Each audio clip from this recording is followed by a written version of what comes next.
Qu'est-ce que vous avez appris en prison, l'un des autres? Paradoxalement, j'ai appris la chance qui était la mienne. Et j'ai appris à apprécier tout ce que j'avais. Je n'avais pas eu le sentiment d'être tellement privilégié avant. Je l'ai maintenant. Quand vous rentrez dans votre vrai lit, vous voyez la différence? Non, pas simplement. Même matériel? Non, mais aussi, on ne s'en rend pas compte quand là-haut. Bien sûr, c'est vrai, je l'écris d'ailleurs, mais j'apprécie chaque instant. Plus qu'avant. Plus qu'avant. Même notre échange, je l'apprécie plus dans cette deuxième expérience que dans la première. Dans la cellule, il n'y avait pas de rideau, pas de volet, pas de façon d'occulter la lumière. Et quand la nuit venait, que le personnel était pour la plupart rentré chez eux, il y avait beaucoup de solitude. Et souvent, on m'avait parlé de la grâce qu'il y avait dans l'extrême solitude pour s'ouvrir à la transcendance. Et j'ai essayé de rester disponible pour cette grâce. Et c'est pour ça que la prière était une façon d'alléger la solitude et d'écouter et de recevoir. Qu'est-ce qu'on demande dans ces prières quand on est en prison? Non, c'est pas une question de demander, c'est une question d'essayer de rester serein, fort, calme. Et une nuit, il y avait beaucoup de bruit, beaucoup de bruit, c'était pas possible de dormir. Et j'ai lu Lettre à un otage de Saint-Exupéry. Et j'en croyais pas mes yeux parce que je me suis retrouvé à une page où Saint-Exupéry, en 1940, écrit « Dans le désert, il n'y a rien à voir, rien à entendre, rien à faire. Et pourtant l'esprit humain, loin de s'affaisser, se développe. L'esprit humain doit se laisser guider par les forces de l'esprit. » Je dis, c'est un message. Je suis dans le désert. Il faut que je me laisse guider par les forces de l'esprit. La peur, c'est une question essentielle dans la vie. La peur, c'est le pire des sentiments. Parce que la peur n'évite pas le danger. Et parce que si on se laisse emporter par la peur, on ne fait plus rien. On ne se marie pas, on ne fait pas d'enfants, on ne sort pas dans la rue, on ne crée pas son entreprise, on ne change pas de vie, on ne va pas au bout de ses idées. Donc comme tout le monde, je peux ressentir ce sentiment. Mais j'essaye toujours de le dominer parce que c'est un sentiment qui paralyse. Et la vie, le sens de la vie, c'est le contraire de la paralysie, c'est le mouvement. C'est le mouvement qui donne un sens à la vie, pas l'immobilisme. Vous êtes en rentrant, vous êtes avec votre femme, Carla Bruni, et comment vous êtes au retour du tribunal? J'ai à la fois envie de hurler parce que c'est une telle injustice. Et en même temps, il faut garder de la force. Vous savez, quand on dit les gens sont courageux, ils sont courageux parce qu'ils peuvent être lâches. Sinon, ils sont inconscients. Et quand on dit les gens sont forts, ils sont forts parce qu'ils dominent leur faiblesse. Il n'y a pas deux mondes. Un monde avec les gens courageux qui ignorent la peur, un monde avec les gens forts qui ignorent la faiblesse. Il y a un seul monde. Avec une femme ou un homme qui domine sa peur à un moment donné, ou qui domine sa faiblesse à un moment donné. Et celui qui domine à un moment donné sa faiblesse, il se pose légitimement la question que je me suis posée. Est-ce que cette force va me quitter ou est-ce qu'elle ne me quittera pas? Il y a un sujet que vous abordez à plusieurs reprises, c'est la foi. Page 17, vous dites « Je n'en ai jamais fait la confidence à personne, mais j'ai pensé à ce moment précis de ma vie que la prière pouvait être un précieux recours. C'est un sentiment nouveau pour moi. » Ça a réveillé quelque chose. Toute ma vie, l'instrument de la conquête a été la parole. Et je me suis aperçu que l'instrument de la confession pour moi, c'est l'écrit. Je suis plus pudique en parole qu'à l'écrit. Ensuite, vous êtes seul, dans 12 mètres carrés, 23 heures sur 24. J'allais pas refuser l'aide, y compris du haut. Avec qui je pouvais parler? Qui pouvait m'aider? À ce moment-là, on est comme celui qui est au bord d'un précipice. Il y a une main qui se tend, il ne se demande pas s'il est céleste ou terrestre. Il la prend.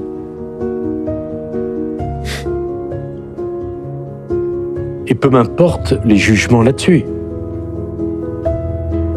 Il y a une grâce dans toutes les situations. Et dans cette situation-là, d'extrême dénuement humain, il faut rester ouvert à toutes les opportunités, y compris les opportunités supérieures. Votre rapport à la foi a changé entre votre arrivée en prison et votre sortie? Oui, enfin un rapport, j'irais un rapport au sens, au fond, d'essayer d'accepter que toute épreuve a un sens, que toute épreuve sert à quelque chose, et que le destin de l'être humain, tous, il n'y a pas que moi, tous, nous sommes confrontés à des épreuves, et nous serons confrontés à des épreuves. Et la question essentielle, c'est de lui donner un sens. Et quand vous donnez un sens, vous pouvez surmonter. La question n'est pas de surmonter une épreuve, parce que ça, il ne s'agit pas d'avoir des gros biceps, c'est pas que ça. Mais si vous comprenez que l'épreuve qui vous est imposée, aussi injuste soit-elle, a une signification, et que cette signification vous est adressée pour que vous deveniez quelqu'un de meilleur, à ce moment-là, vous commencez à l'accepter, et donc vous commencez à la surmonter. Et vous n'avez pas envie de parler de futilité. La solitude vous amène à l'essentiel. C'est un peu les pensées, vous savez, les pensées de Pascal. On dit toujours le pari pascalien, c'est faux. Ce que Pascal a dit, c'est que plus un homme ou une femme est haut dans l'échelle sociale, plus on essaie de le divertir. Et plus il se divertit, moins il a de temps à consacrer à ce qui est essentiel pour lui, la mort. Et donc, l'extrême solitude oblige à concentrer ses pensées sur ce qu'il y a de plus profond et non pas sur ce qu'il y a de plus anecdotique. Alors, dans la société, quand on rencontre des gens, on est sans arrêt happé par l'anecdotique. Dans la solitude, on doit être appris vers les profondeurs. Je me suis senti faible et je me sens faible à chaque instant. Et c'est pour ça que je suis fort. Parce que si vous ne vous sentez pas faible, vous n'êtes pas fort. Le fort est celui qui domine sa faiblesse. Le courageux est celui qui domine sa lâcheté. Donc c'est lié. Il n'y a pas le monde des faibles et le monde des forts. Il y a le monde de ceux qui essayent de toute leur force de faire face. J'ai souvent ressenti ça face à des gens malades, en me disant, mais si j'étais dans sa situation, est-ce que j'aurais son courage? Et donc, la question de la... Quand j'ai monté les escaliers pour la première fois, les 85 marches pour aller à ma cellule, la question de comment je réagirais dans la cellule, je ne savais pas. Qui peut le savoir? Et enfin, les commentaires. J'aime le rire. J'aime les pleurs. Je déteste le ricanement. Car le ricanement, c'est au fond le rire sans le courage, ou les pleurs sans le sentiment. C'est les gens qui sont au bord de la rivière, qui la regardent passer et qui commentent. Moi, j'aime mieux les acteurs. Vivre, c'est avoir des projets, c'est construire, c'est bâtir, c'est développer des liens, c'est aimer et c'est travailler. Vous savez, le talent est assez répandu. Le courage, très peu. Les gens doués, il y en a beaucoup. Les gens audacieux, il y en a très peu. Il faut tout donner dans la vie. Et quand on donne tout, on a une chance de recevoir beaucoup. C'est en cela que je me sens privilégié. Et c'est pour cela que je me plains jamais. Car ce livre, c'est le contraire de la plainte. C'est au contraire. La leçon que j'ai reçue de la vie, toutes les épreuves vous permettent de vous enrichir intellectuellement, spirituellement, profondément. C'est ça la vie. Vous vous êtes enrichi en prison? Vous avez... ça vous a changé? Je suis devenu plus grave. J'ai mieux connu les autres et moi-même. J'ai vu la grâce qui était celle d'avoir une famille comme la mienne. Une femme comme Carla. Des enfants comme les miens. Des amis comme les miens. Des soutiens comme les miens. Quand même. Aller à la santé et susciter tant d'amour. Mais c'est un privilège extraordinaire. Vous regardez les gens différemment aujourd'hui? Oui. Oui. J'étais trop pressé. Peut-être pas assez humain. Et toute ma vie, j'ai cherché les lieux extraordinaires, les gens extraordinaires, les moments extraordinaires. Et en prison, il y a le dénuement.